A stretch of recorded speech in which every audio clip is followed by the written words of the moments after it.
ಇವಾಗ ನಾವು ಹಸ್ತ ಉತ್ಥಾನಾಸನ ಮಾಡ್ತೀವಿ. ಈ ಆಸನ ನಿಮ್ಮ ಬ್ಯಾಕ್ ಫ್ಲೆಕ್ಸಿಬಿಲಿಟಿಗೆ ತುಂಬ ಹೆಲ್ಪ್ಫುಲ್ ಇದೆ. ಈ ಆಸನದಿಂದ ನಿಮ್ಮ ಮೂಲಾಧಾರ ಚಕ್ರ ಓಪನ್ ಆಗುತ್ತೆ, ನಿಮ್ಮ ಬ್ಯಾಕ್ ಸ್ಟ್ರೆಚ್ ಆಗುತ್ತೆ, ನಿಮ್ಮ ಬ್ರೀದಿಂಗ್ ಕಂಟ್ರೋಲಲ್ಲಿ ಬರುತ್ತೆ, ನಿಮ್ಮ ಮೆಟಬಾಲಿಸಮ್ ಸ್ಟ್ರಾಂಗ್ ಆಗುತ್ತೆ ಮತ್ತು ನಿಮ್ಮ ಬಾಡಿ ಸ್ಟೇಬಿಲೈಸ್ಡ್ ಆಗಿರುತ್ತೆ. ಈ ಆಸನ ಮಾಡೋಕ್ಕೆ ನಿಮ್ಮ ಬೋತ್ ನೀಸ್ ಸ್ಟ್ರೇಟ್ ಇರಬೇಕು, ನಿಮ್ಮ ಬ್ಯಾಕ್ ಕರ್ವ್ಡ್ ಆಗಿ ಇರಬೇಕು.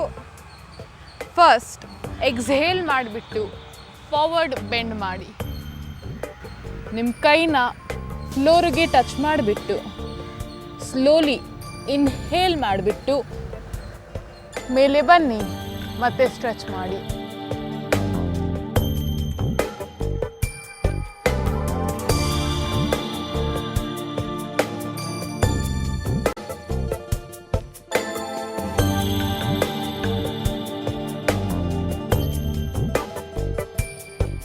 ಸ್ಲೋಲಿ ಮುಂದೆ ಬಂದುಬಿಟ್ಟು ಎಕ್ಸ್ಹೇಲ್ ಮಾಡಿಬಿಟ್ಟು ಕೈಯನ್ನು ಫ್ಲೋರಲ್ಲಿ ಟಚ್ ಮಾಡಿಬಿಟ್ಟು ರಿಲ್ಯಾಕ್ಸ್ ಮಾಡಿ.